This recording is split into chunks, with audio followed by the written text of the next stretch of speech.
You're listening to the Cyberwire Network, powered by N2K.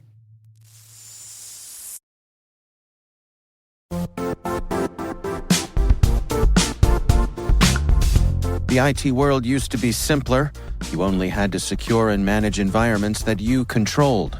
Then came new technologies and new ways to work. Now, employees, apps, and networks are everywhere. This means poor visibility, security gaps, and added risk. That's why Cloudflare created the first-ever connectivity cloud. Visit cloudflare.com to protect your business everywhere you do business.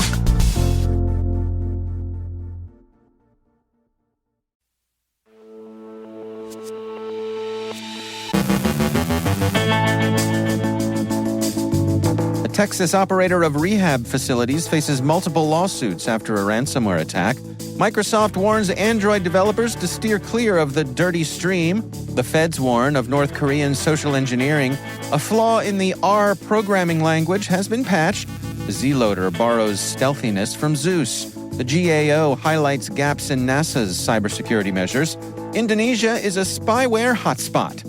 Germany summons a top Russian envoy to address cyber attacks linked to Russian military intelligence. An Israeli PI is arrested in London following allegations of a cyberespionage campaign. In our Industry Voices segment, Allison Ritter, Senior Product Manager from Cyberbit, shares her career journey off the bench and onto the court.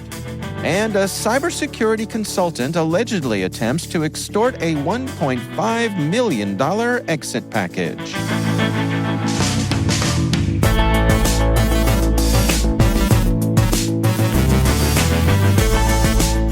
It's Friday, May 3rd, 2024. I'm Dave Bittner, and this is your Cyberwire Intel Briefing.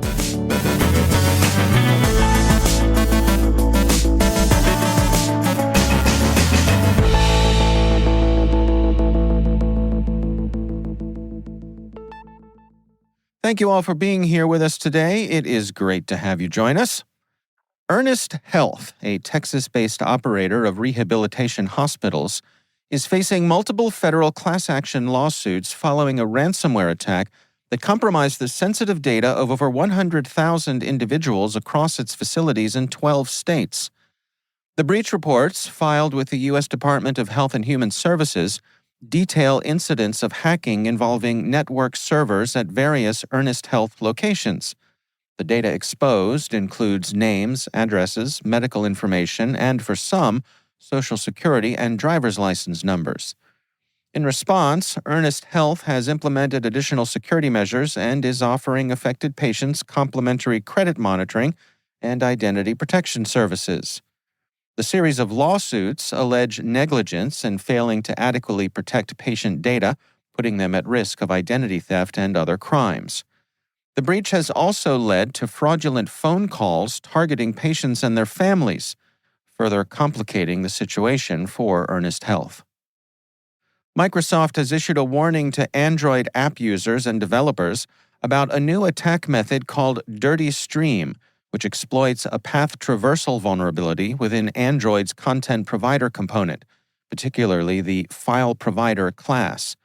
This vulnerability can lead to the takeover of apps and theft of sensitive data.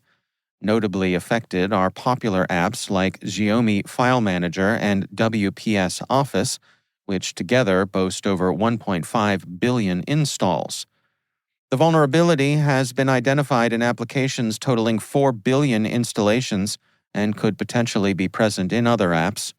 Dirty Stream allows malicious apps to overwrite files in another app's directory, facilitating arbitrary code execution and token theft.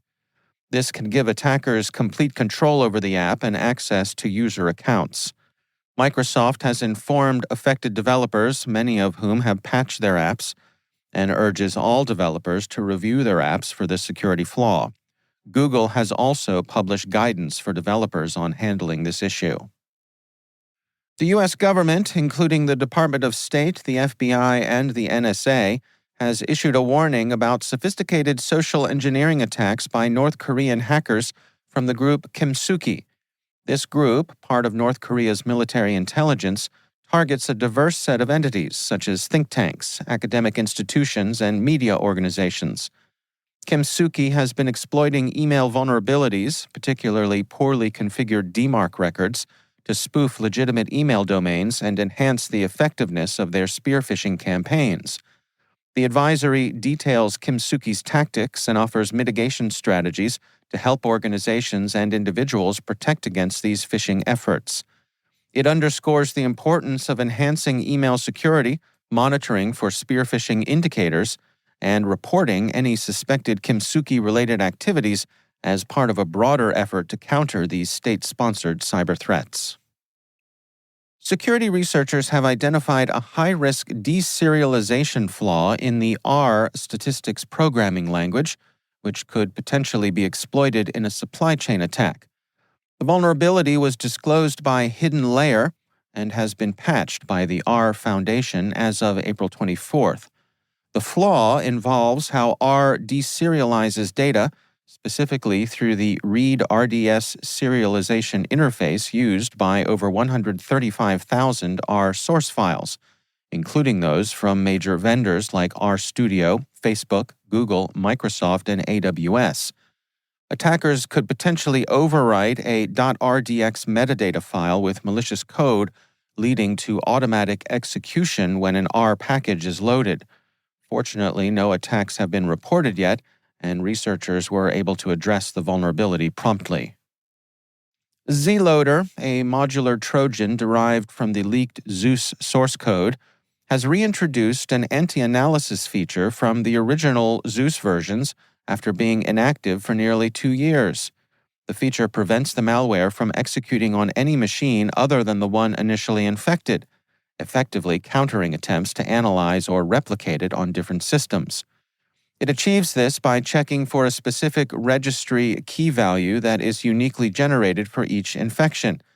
If this check fails, Zloader terminates immediately after injecting into a new process, making detection and analysis significantly more difficult.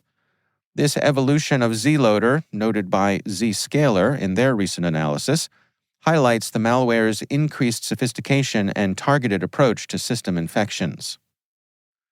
The U.S. Government Accountability Office, the GAO, has identified gaps in NASA's cybersecurity measures for spacecraft acquisition, emphasizing the need for updated policies and standards. The GAO's review highlighted that while NASA has implemented cybersecurity requirements in contracts for projects like Orion and SphereX, the agency lacks a comprehensive plan to incorporate newer security controls consistently across all spacecraft programs. This inconsistency could lead to vulnerabilities and varied implementation of cybersecurity measures. The GAO recommends that NASA develop a clear plan with timelines to update its policies to ensure robust defense against cyber threats. This review follows NASA's issuance of a Space Best Practices Guide in 2023, which remains optional for programs. The lack of mandatory guidelines leaves NASA and its projects at potential risk of cyber attacks. A report from Amnesty International reveals that Indonesia has become a significant market for spyware and surveillance technologies, compromising citizens' privacy and rights. Through a collaborative investigation with media outlets from Switzerland, Greece, Israel, and Indonesia, evidence was found of extensive sales and use of intrusive surveillance tools in Indonesia from 2017 to 2023, sourced mainly from Israel, Greece, Singapore, and Malaysia. Key suppliers include Q Cyber Technologies, Intellexa, Cytotech, FinFisher, and Wintego Systems. Indonesian government bodies like the National Police and the National Cyber and Crypto Agency were identified as purchasers, utilizing intermediary companies in Singapore to obscure the technology's origins. Despite the pervasive deployment of these tools, Indonesia lacks robust laws to regulate their use, posing significant risks to civil rights and transparency. Amnesty has called for a global moratorium on such technology until adequate human rights safeguards are established. Germany has summoned a top Russian envoy to address cyber attacks linked to Russian military intelligence that targeted German entities, including members of the governing Social Democrats and sectors like defense and technology. These attacks, blamed on the hacker group APT28, exploited a vulnerability in Microsoft Outlook to compromise email servers. German Foreign Minister Annalena Baerbock declared the attacks as state-sponsored and intolerable, promising consequences. The attacks are part of a broader pattern of Russian cyber aggression that also affected the Czech Republic and other EU countries.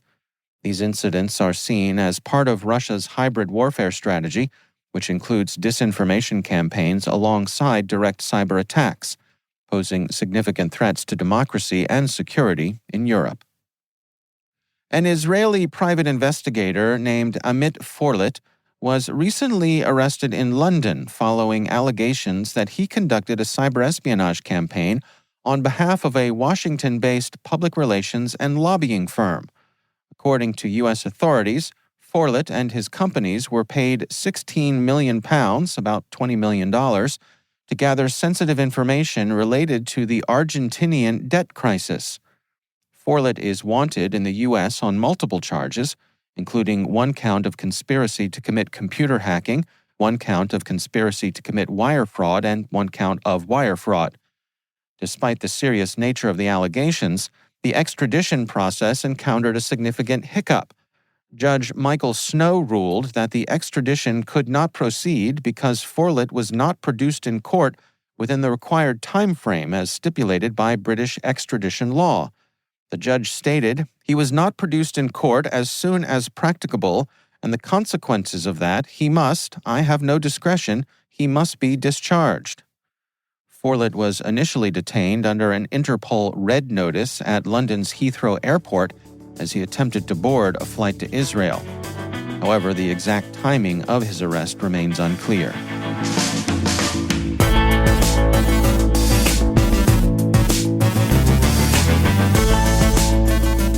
Coming up after the break, my conversation with Cyberbit's Senior Product Manager, Allison Ritter. She's sharing her cybersecurity journey. Stay with us.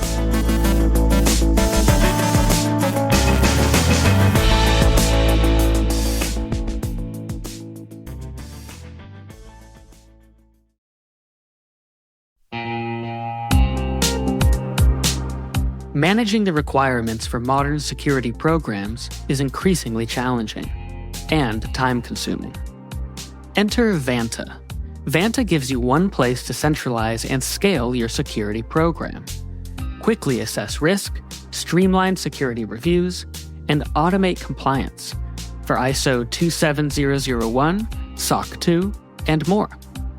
You can leverage Vanta's market-leading trust management platform to unify risk management and secure the trust of your customers. Plus, use Vanta AI to save time when completing security questionnaires. Cyberwire Daily listeners can get $1,000 off by going to vanta.com/cyber. That's vanta.com/cyber.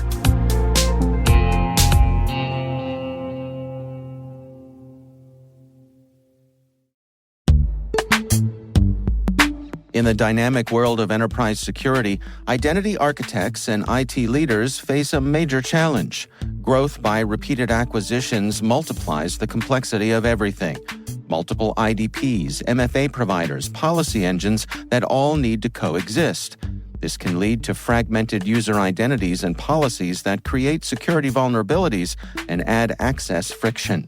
Strata Identity solves this. Now you can decommission unneeded IDPs and consolidate the ones you'd like to keep without rewriting apps or disrupting users, engineers, and app owners. Plus, Strata's modular architecture makes it easy to integrate with any identity provider without manual maintenance and coding. Join the ranks of cybersecurity leaders using identity orchestration. Visit strata.io/cyberwire, share your top identity security priorities, and receive a pair of complimentary AirPods Pro. Offer valid for organizations with over 5,000 employees. Step into a new era of identity management at strata.io/cyberwire.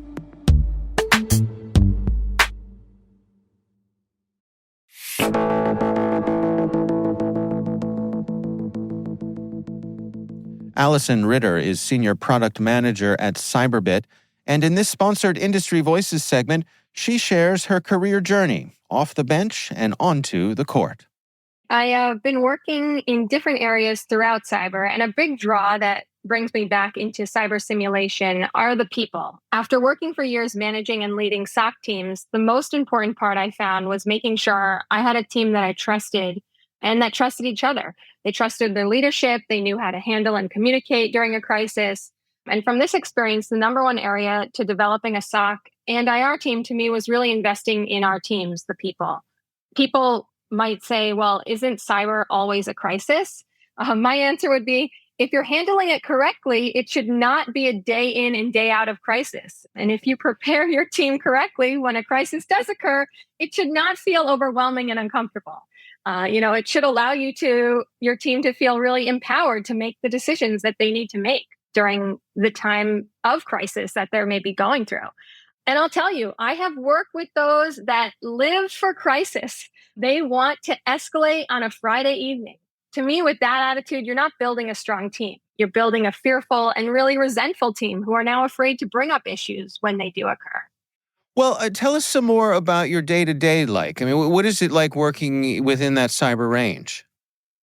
Yeah, to me, a cyber range is really like a sports arena for simulating cyber attacks, where players can test their skills against a number of different situations. It's a totally safe environment where you can walk up to the plate and hit hundreds of different ransomware scenarios, insider threats, exfiltration, and walk away with your team. No one gets fired for dropping the ball. All is fine, right? This is where you practice failing and you learn to fail as a team. And this includes both the C-level executive team and the technical members. I actually started this journey way back with Caleb Barlow, who's our CEO at Cyberbit, when we were both with IBM. And when I found out he was building a cyber range, that was something that I really wanted to dive into. Just the way that you really interact was a different approach to learning. And in the cyber range, you practice the real world attack vectors and use real tools that you do every single day, simulating the unexpected scenarios, the messages you receive from the team members, the interactive messages you're getting from executives, how you communicate to clients. And you can definitely see that there is an aspect of technical details needed, but a critical piece is for leaders in an organization to go through and have this learning as well. So it was really about creating hyper-realistic scenarios where we give the players a chance to experience the heat of the moment firsthand and dive in through those different actions. To me, I always think, right, can you remember what you did, last Monday? Can you think back to that memory? It's hard to do that. But if you are now thinking about when you hit a buzzer beater to win your middle school basketball game, no one forgets that, right? So it's kind of creating these moments where you are now pinpointing some type of really key piece of critical thinking that you need to then apply during a crisis simulation. Well, tell me about the transition then from a cyber range to wanting to work in a SOC. What motivated you to make that transition? Yeah, I had been building cyber range events for years. We're talking putting 17,000 people through experiences from all industry backgrounds, public, private sector, as well as military, governments. And with that many live fire scenarios, I had seen it all sorts of unique and obscure ways really on response tactics and crisis handling, literally seeing leaders throw their hands up in the air and say, you know what, that's it, I'm done, I'd leave at this point. Or I'd have team members try and use social media to communicate with their team members during a crisis. No judgment there, but maybe a bit of coaching and some backup plans adjusted, and an after action report needed that we can work through that. I probably experience an analyst's worst day, a dozen times a week. So I kind of got that chance to understand what it really means when you're dealing with it. Yeah, that's really interesting. It sounds to me like almost being in a situation of being able to bring order to chaos. Yeah, you're totally right there. And I think one thing is really about, I was practicing this game over and over. And I really wanted to get a chance to play in a real sport and really get to it. Dave, have you ever played a sport? Well, I was much more of a theater kid, but I did have one season of very unsuccessful participation in my high school lacrosse team. You were probably doing the practicing there, and then maybe you thought, oh, I want to get out on the field to actually play the game. For me, that's what it really was about, was sort of getting out and just really playing that and understanding what it would feel like to really get out and play that game. Well, and I suspect, I mean, you were then very well prepared because you had practiced this emotional place, having a calm state of mind when everything is happening so rapidly around you. That must serve you well. Yeah, you're right. And there were urgent fires that happened throughout my time. That's always what we're sort of dealing with, things that do occur when you have alerts coming in 24/7, 365. But it was about taking a step back and understanding those moments of how do you handle the critical situation. And it did feel like sort of riding a bike where you can just kind of get back on and go, because I've had that practice of going through and rehearsing it multiple times. Well, why do you suppose that simulations are really a useful tool here? What's the advantage of taking that route? Most SOC and IR teams really build their talent, it seems, in three different ways: learning on the job, taking cybersecurity courses and certifications, and then training in open source labs. Learning on the job, that's a real tough one in our space, right? In order to actually learn to handle attacks, you have to be attacked. And our goal is to avoid that. So in a cyber range, you get a little bit of a different stake in that you can now get attacked several times a day. With cybersecurity courses, there's only really so much you can read about before you really need to sit in the seat and fully understand playing the game of cyber. And cyber labs, I mean, those give hands-on experiences, but you're usually using open source tools and kind of like mini challenges that are really meant for individuals. There isn't really this aspect of team play, which to me is the critical component to working as a team in a SOC. Can we dig into that? I mean, I think historically, lots of folks think of cybersecurity as having had this history of kind of individual rock stars, but it seems to me like in today's environment, the way that the industry has matured, it's really important for these folks to be team players. Yeah, team play. Oh, this is probably the most important part of incident response and SOC work. It really is a team sport. It kind of seems cliche, but communication is key. I've seen this so many times where tickets get escalated and everyone's expecting someone else to pick it up, right? To take that action. And I've been leading and managing SOCs, and I found the ownership of the issue and communication time and time again was just lacking. Their technical chops are solid. I mean, these are highly skilled members who spot pen tests and understand specific threat actors and their patterns. But the team members aren't always willing to be the one to pick up the incident that pops up in the queue. I'll tell you a story. Often I've seen analysts pick up an incident and sit there for a while, right? They have it in their queue, they're researching, looking at it, but there's no communication out to the rest of the team on what's happening. And when I go and ask about it, it's often, well, they aren't exactly sure how to escalate or who to communicate these items to, right? They fully understand the details of what the alert was about, but getting the details written up, the escalation button pushed, that's where they would freeze up. And we have to be able to empower our teams during this part. We don't want them to be afraid to push that big red button. They need to know both ways. If they push it and it ends up being nothing, they aren't going to get in trouble. We have a process for handling false positives. In my world of simulation, that's red herrings. And they need to know the steps for getting a hold of the proper escalation channels and getting those issues over the finish line. Well, let's talk some about Cyberbit and the specifics about the types of things that you and your colleagues do there. Yeah, Cyberbit is a skill development platform for cyber operators and executives. It tests teams in live incident scenarios and helps security leaders build extremely high-performing teams. Our approach is that performance is driven by ongoing simulation of real-world scenarios, as realistic as it gets. So we put a lot of emphasis on including real attacks like APTs, the latest ransomware strains, insider threats. And we have a team of researchers that are constantly looking for the next attack so we can simulate it and create it in an exercise for teams to go through and understand. And the product itself really does include three components: hands-on lab that prepares teams for fundamental skills, a cyber range for live fire team exercises, and a crisis simulator where you can drop in the executive team like CISO, CFO, CMO, and exercise them, and even to collaborate with the technical team going back and forth. Now, is this a type of thing where we have to, put everybody on a plane and go to someone's cyber range? No. So at this point, we are actually 100% SaaS. So you don't have to travel to the cyber range. In fact, we spin up these massive cyber range tools in minutes. So teams can run exercises from wherever they are, their office, home, or like my previous team, which was around the world, a follow the sun model.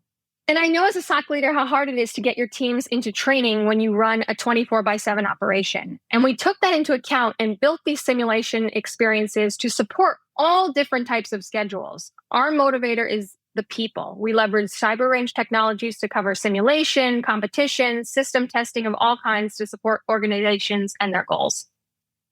What are some of the things that you see that folks are most interested in? I mean, the people who you interact with, what data have you gathered in terms of the things they want to focus on and also how they can go about building those teams? The most popular domain by far is incident response. These teams are the last line of defense. They need to contain an incident that's already in progress, and their skills and readiness determine whether this remains just a small phishing or malware incident or if it becomes a material breach. As far as topics, CEOs and CISOs are always circulating around ransomware because it's just so in the news and it keeps happening, and they want to be prepared for that, right? CISOs just keep getting that question, are you prepared for ransomware? And another one that I think is really a hot topic now is cloud security, and it's becoming a critical skill. We're definitely seeing a spike in the use of our live fire cloud attack exercises this year on cloud providers. What about the folks at a higher level, the executives, board members, CEOs? How do you get them involved in this process? We're seeing more organizations choosing to include executive crisis simulations, not just for the executive teams. I mean, most companies already do that, but in what we call a tech and exec exercising. It's not surprising how hard it is for SOC managers or CISOs to communicate with non-tech executives like CFO and CMO during an incident. And you really want to be prepared for that. And as a SOC manager, that was probably one of the biggest takeaways. Communication is something that we've just really seemed to overlook. And leadership will spend money on new technology, but just so often the gap lies in the communication between leadership. I'm curious, with your experience as a former SOC manager, do you have any tips, any words of wisdom out there for other SOC managers or CISOs, things that really help you succeed along the way?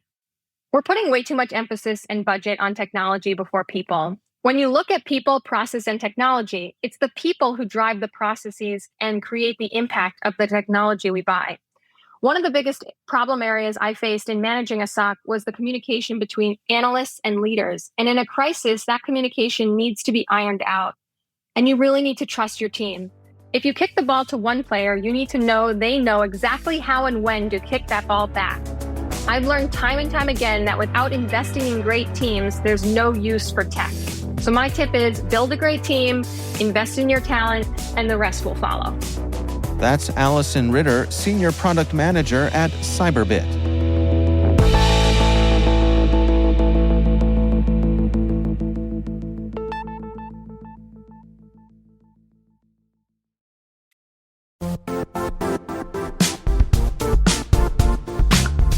And now, a word from our sponsor, Zscaler, the leader in cloud security. Cyber attackers are using AI in creative ways to compromise users and breach organizations. In a security landscape where you must fight AI with AI, the best AI protection comes from having the best data. Zscaler has extended its zero trust architecture with powerful AI engines that are trained and tuned by 500 trillion daily signals. Learn more about Zscaler Zero Trust Plus AI to prevent ransomware and AI attacks. Experience your world secured. Visit zscaler.com/zerotrustai.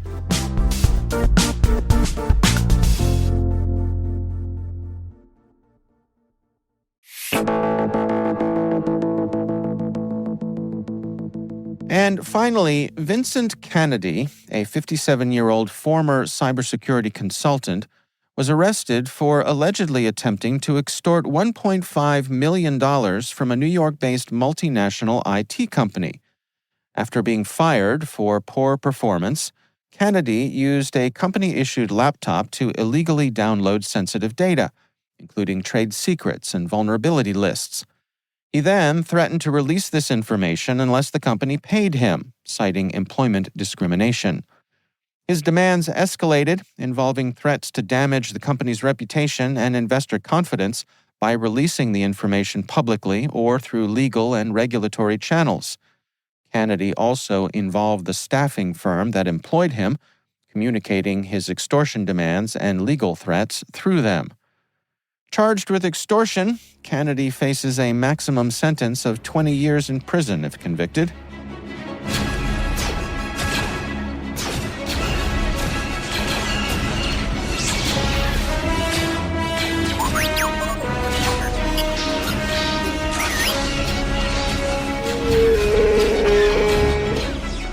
Tomorrow is May the 4th, and far be it from us to pass up any opportunity to slip in a Star Wars reference. So let's just say if you are a cybersecurity consultant and you're considering turning to the dark side, these aren't the files we're looking for. It's best to just go about your business. Move along. I've got a very bad feeling about this. I got a bad feeling about this. I have a bad feeling about this. I got a bad feeling about this. A really bad feeling about this. I got a bad feeling about this. I have a bad feeling about this. I got a bad feeling about this. May the 4th be with you.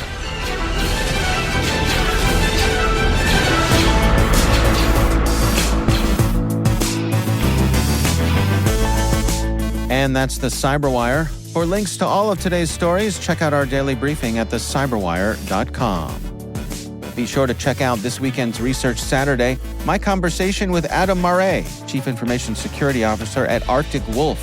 We're diving into deep geopolitical tensions with China, including APT-31, iSoon, and TikTok.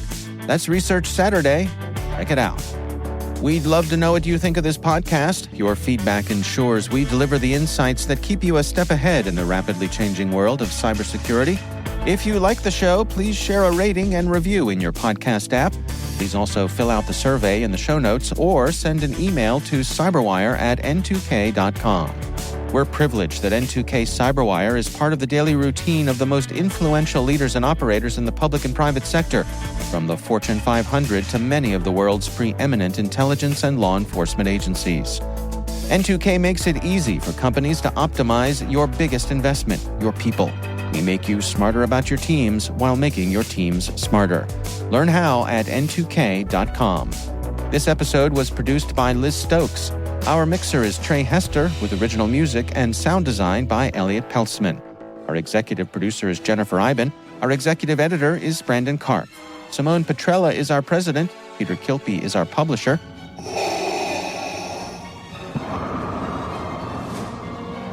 And I'm Dave Bittner.